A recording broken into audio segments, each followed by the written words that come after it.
13절에서 16절까지의 말씀입니다.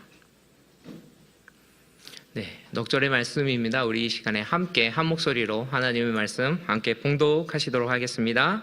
가인이 여호와께 아뢰되 내 죄벌이 너무 무거우니이다. 주께서 오늘 이 지면에서 나를 쫓아내시온즉 내가 주의 낯을 배웁지 못하오니 내가 땅에서 피하며 유리하는 자가 될지라. 무릇 나를 만나는 자마다 나를 죽이겠나이다. 여호와께서 그에게 이르시되 그렇지 아니하다. 가인을 죽이는 자는 벌을 7배나 받으리라 하시고 가인에게 표를 주사 그를 만나는 모든 사람에게서 죽임을 면하게 하시니라. 가인이 여호와 앞에서 떠나서 에덴 동쪽 노 땅에 거주하더니. 아멘. 악의 승리, 물음표라는 주제로 오늘 말씀을 나누도록 하겠습니다. 오늘 주제만 딱 보면은 악의 승리하고 뒤에 나오는 이 퀘스천 마크를 붙이지 않으면 정말 좀 이상한 주제가 될 것 같습니다. 그렇기 때문에 반드시 그 뒤에 나오는 이 퀘스천 마크를 언급해야만 합니다. 악의 승리, 이거는 정말 있을 수 없고 있어서는 안 되는 일이겠죠. 그런데 오늘 본문 말씀을 보면 왠지 좀 찝찝한 느낌이 듭니다. 분명히 가인이 아벨을 죽이고 여호와께 벌을 받아서 이제 그 자신이 지은 죄의 이제 대가를 치르게 되는 그 대목인데 이상하게 가인이 하나님한테 하나님 저 너무 형벌이 중합니다 이렇게 얘기를 하니까 하나님이 이상하게도 그 가인의 말을 들어주시는 것처럼 느껴진다는 말이죠. 가인의 말에 그래 좀 심한 것 같으니까 이렇게 약간 면죄부를 주는 것 같은 느낌도 들고 게다가 마지막에 그 가인에게 표를 줘서 그 누구도 가인을 해치지 못하도록 하나님께서 어떻게 보면 좀 보호하시는 거 아닌가 하는 이런 생각이 들 수 있다라는 것이죠. 오늘 본문 말씀은 그런 내용이 나오기 때문에 왠지 모를 그 찝찝함, 하나님 정말 열심히 믿고 착하게 산 사람이 왠지 억울한 것 같다라는 그런 느낌을 지울 수가 없습니다. 아벨이 정말 죽음을 당했는데 가인은 오히려 하나님께 보호를 받은 거 아닌가? 하나님의 사랑을 받은 거 아닌가? 이런 생각도 든다라는 것이죠. 그래서 세상 사람들, 특히 이제 하나님을 좀 싫어하는 그런 안티 기독교 같은 사람들에게는 이 본문 말씀이 되게 큰 영감을 줍니다. 그래서 이 영감을 가지고 정말 책을 썼더니 대박이 났습니다. 아시는 분은 아시겠지만 그 헤르만 헤세라는 분이 데미안이라는 소설을 썼는데 그 데미안의 모티브가 되는 영감을 주는 바로 그 대목이 이 성경 구절이라는 것이죠. 정말 뭔가 하나님과 반대되는 그런 글을 쓰면 상 받습니다. 헤르만 헤세가 노벨 문학상을 받았거든요. 뭔가 조금 성경 조금 비꼬고 조금 하나님을 조롱하는 듯한 그런 글을 쓰면 세상이 막 찬사를 보내죠.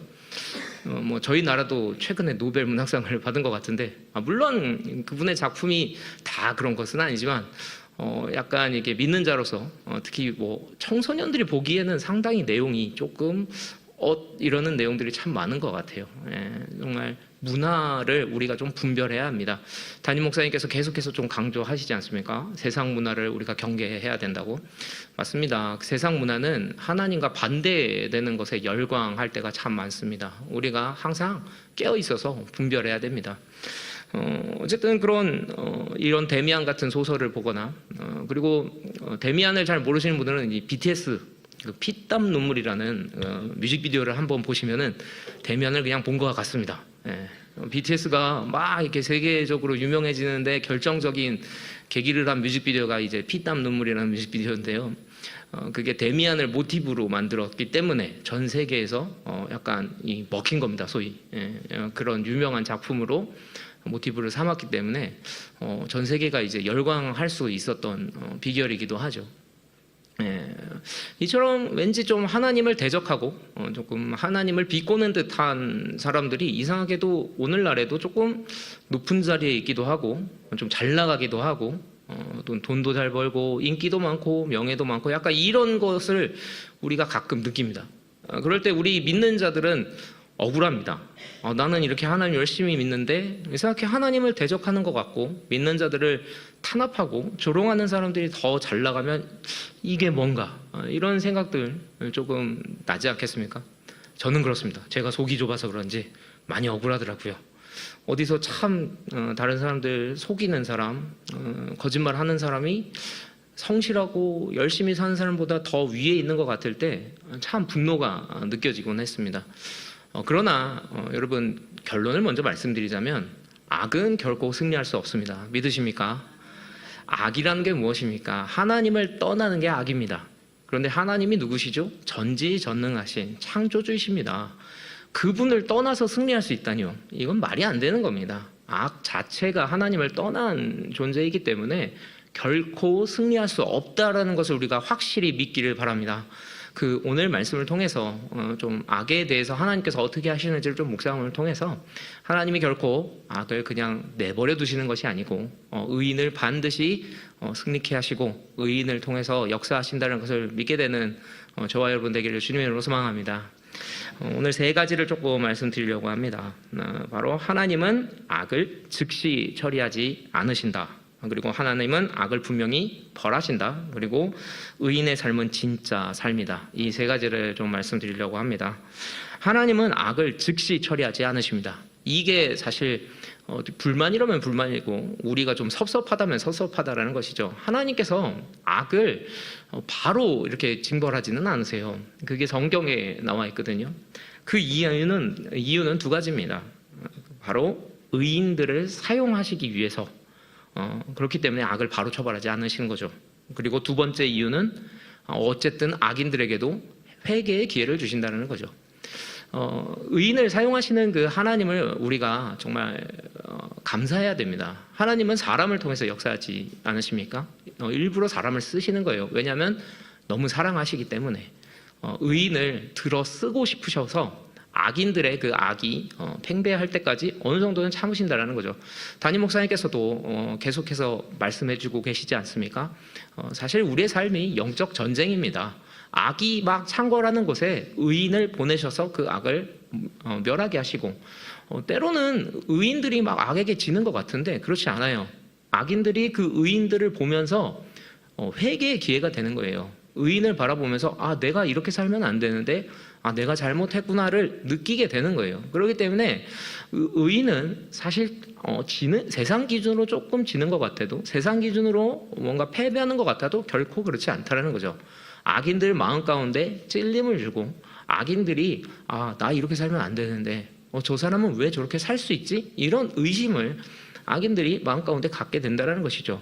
사울이 어떻게 바울이 됐습니까? 스데반 집사님을 보고 뭔가가 쟤 좀 이상한데 이걸 느끼는 순간 이제 다메섹으로 가는데 이제 예수님을 만나게 되는 거 아니겠습니까?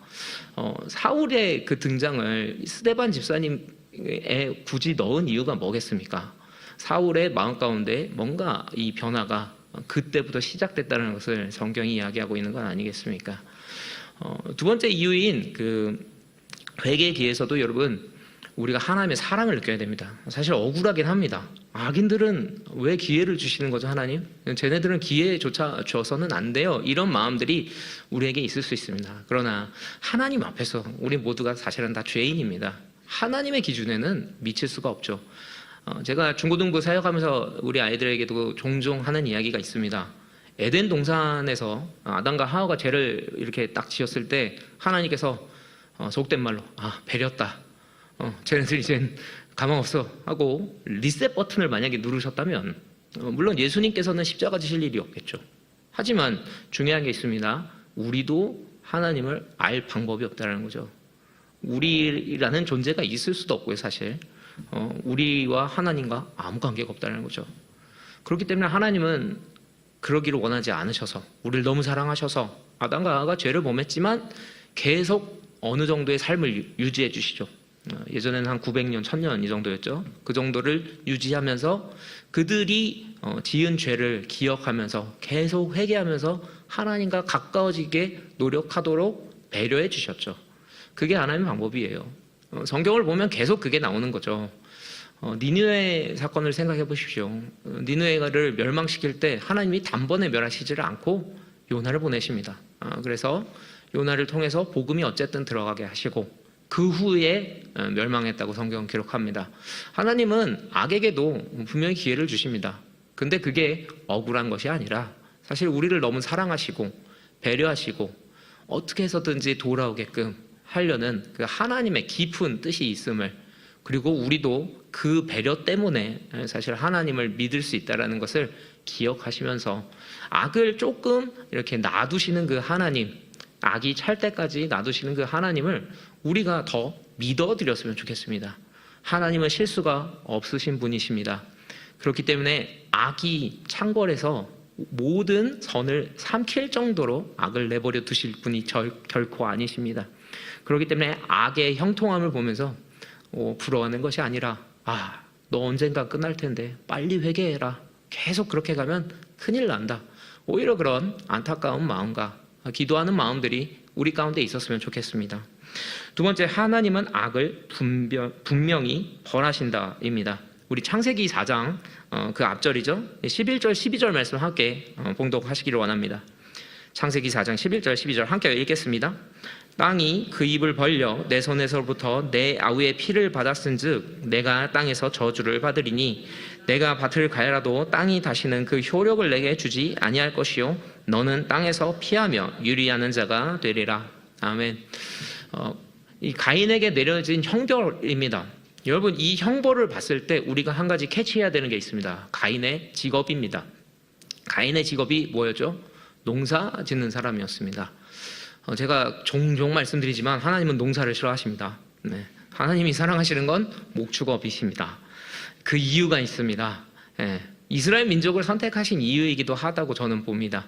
성경을 가만히 보면은 그 농사 짓는 데에서 이렇게 의인들을 빼내시고 다시 빼내시고 또 농사 짓는 데를 그 악을 목축하는 사람들로 벌하신다.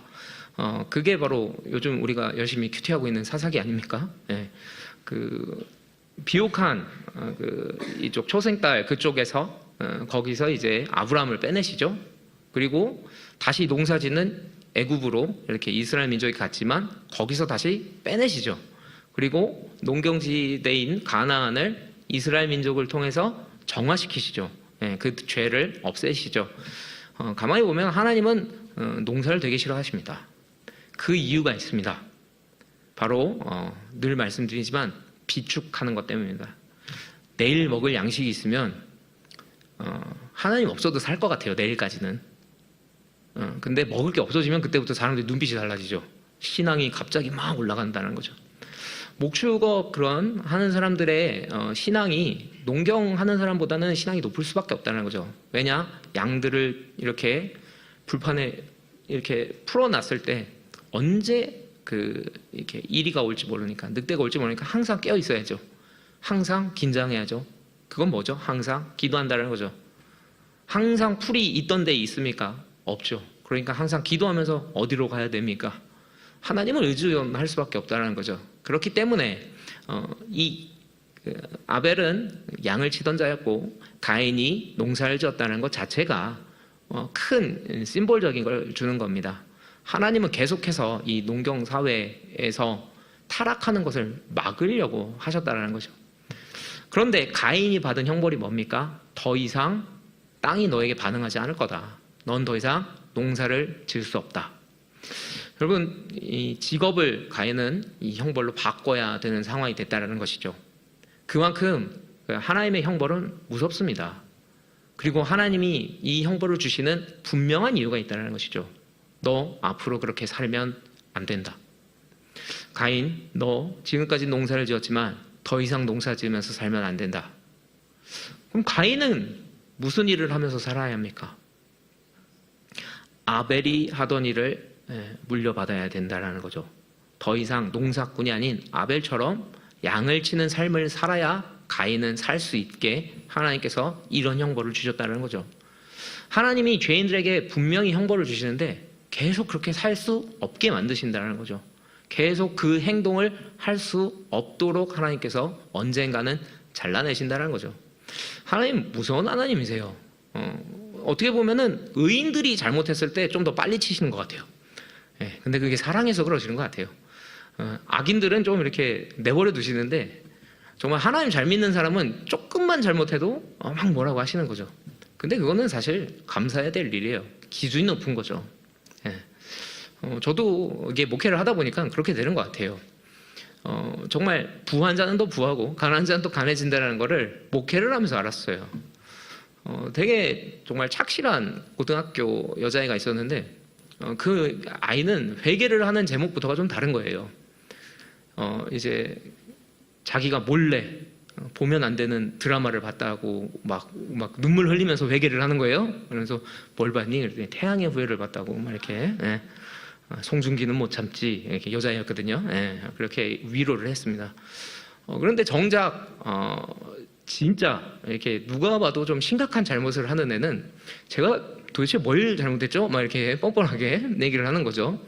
그런 걸 보면서 어떻게 보면은 정말 의인에게는 하나님께서 좀 더 엄격한 잣대를 들이미시지만 그게 사실 축복이라는 거예요. 그만큼 하나님과 가깝다는 증거이기도 하죠.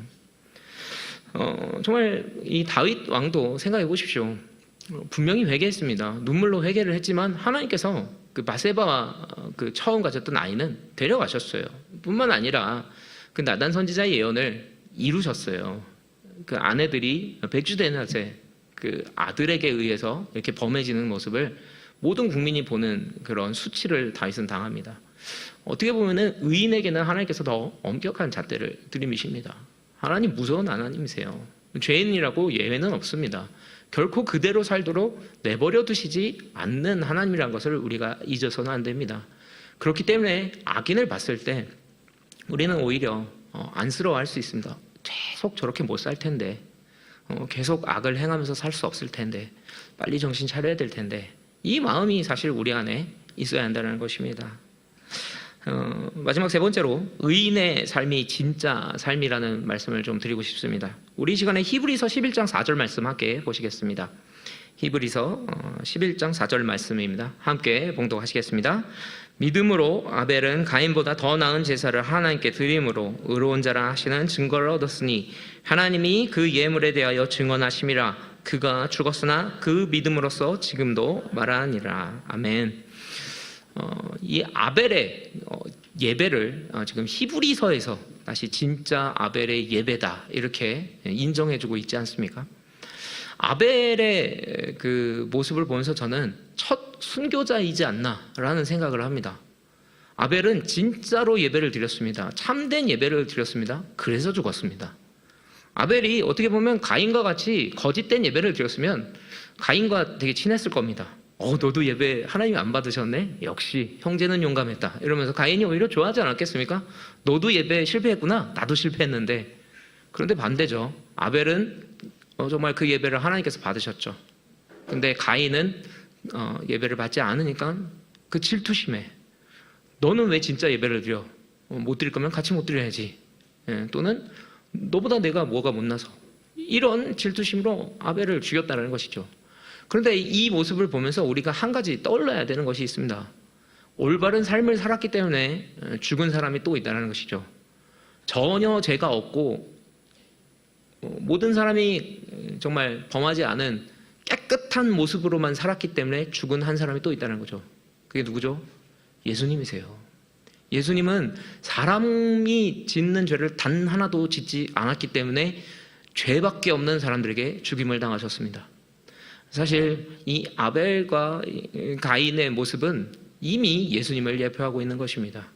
창세기 앞에서 이 짐승을 잡아서 우리들의 수치를 가리는 그 심볼 역시 예수님을 상징하듯 이 아벨의 죽음 역시 진정한 예배를 드리고 참된 예배를 드린 자를 정말 가짜 예배를 드리는 사람이 미워한다는 것을, 그리고 그런 자들이 진짜 예배하는 의로운 사람들을 죽일 수 있다는 것을 이미 성경은 계속해서 우리에게 알려주고 있는 것입니다.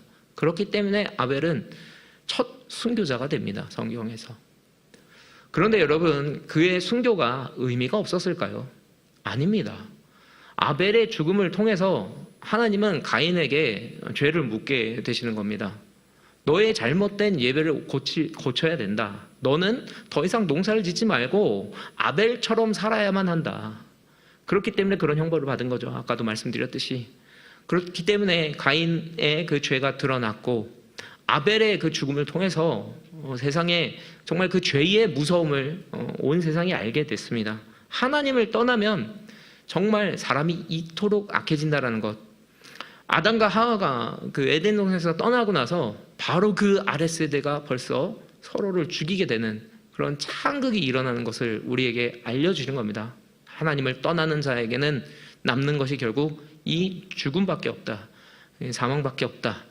죄밖에 없다. 하나님을 떠나는 것이 죄라는 것을 분명하게 우리에게 알려주는 것이 바로 아벨의 순교였다라는 것이죠.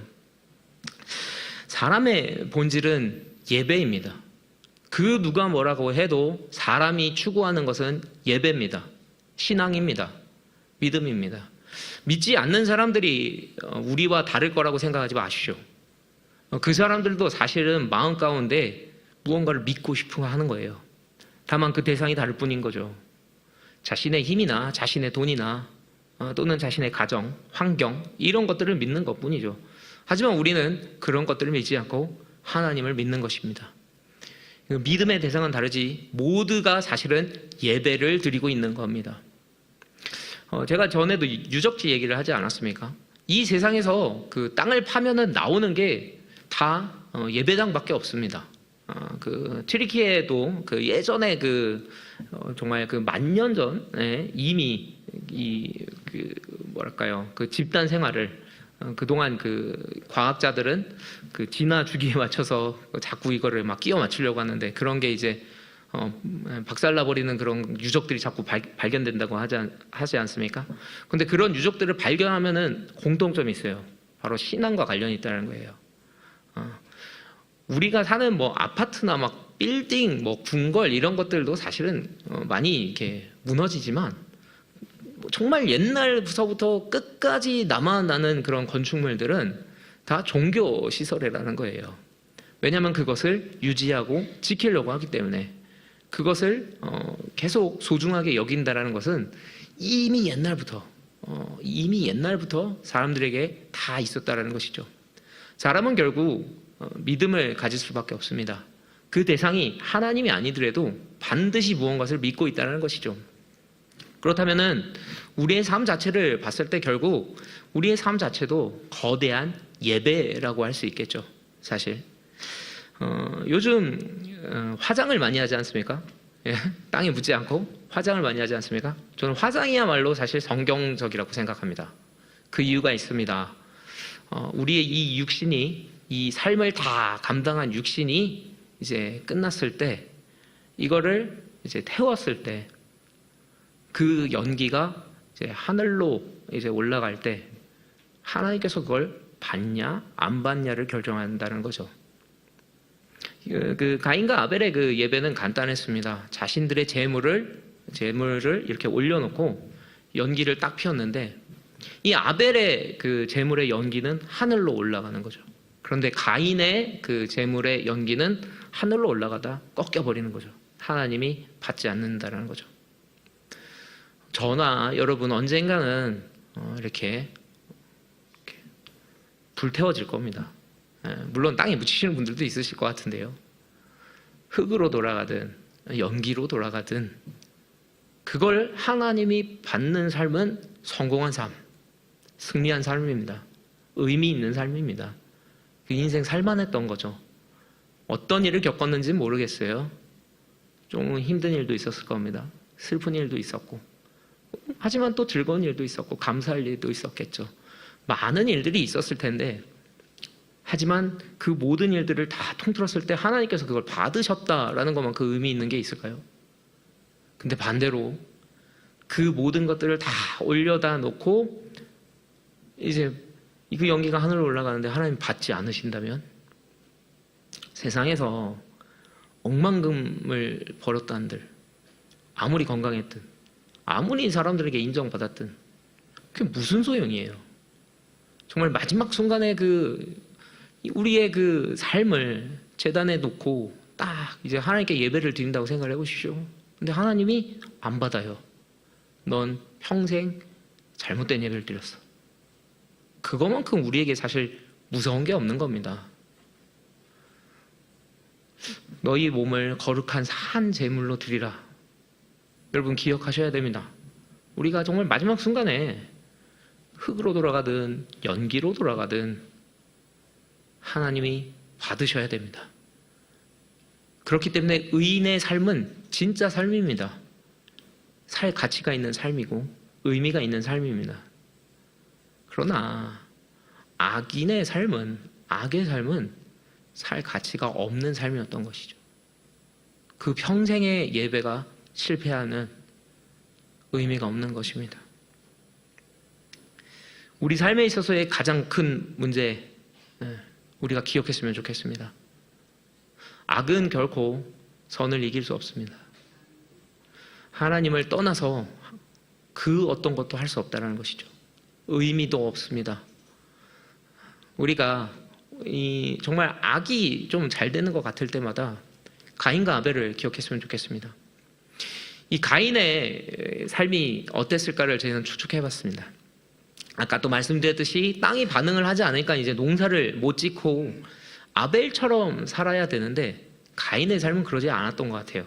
왜냐하면 그들의 자녀들을 봤을 때 그들의 자녀들은 쇠를 만들어서 악기를 만들기도 하고 무기를 만들기도 하고 또 심지어 누군가를 죽이고 스스로가 이렇게 얘기합니다.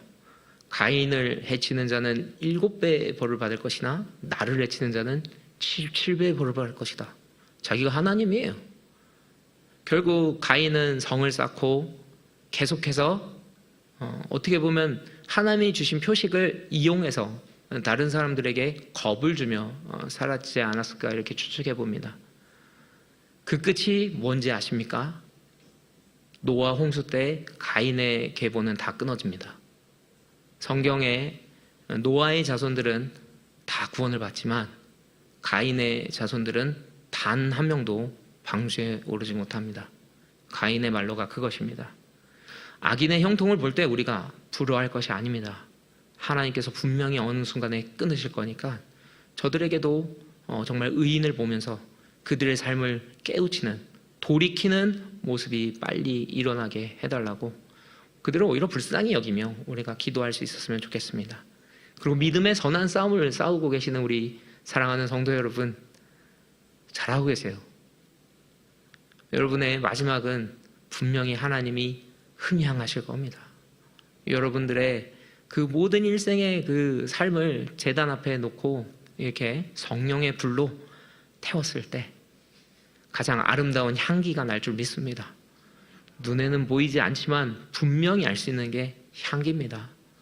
하나님께서 맡으시고 너무나 기뻐하시는 그 향수와 같은 그 향이 저와 여러분의 평생의 삶에 있을 것을 주님의 이름으로 축복드립니다. 우리 이 시간에 같이 기도했으면 좋겠습니다. 오늘 이 시간에 정말 우리의 삶 하나님 앞에 거룩하게 드려지기를 소망하는 그 마음으로 기도했으면 좋겠습니다. 우리 주변을 봤을 때 가끔 악함에도 불구하고 거짓을 행함에도 불구하고 세상의 기준으로 좀 잘 나가는 사람이 있을 수 있습니다. 그러나 여러분 오늘 말씀을 기억하십시오. 분명히 끊어질 것입니다. 하나님께서 바꾸실 겁니다. 언젠가는 하나님께서 의인들을 통하여서 결국 악인들을 해결하십니다. 그것을 우리가 기억하면서 계속 하나님을 믿었으면 좋겠습니다. 하나님의 그 놀라우심을 저희들이 붙들었으면 좋겠습니다.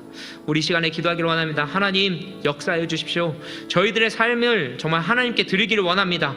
악인의 형통을 부러워하지 않으며 악의 승리는 없다라는 것을 저희들이 오늘 이 시간에 확신하며 계속해서 주님 붙들게 해달라고 이 시간에 함께 기도하도록 하겠습니다.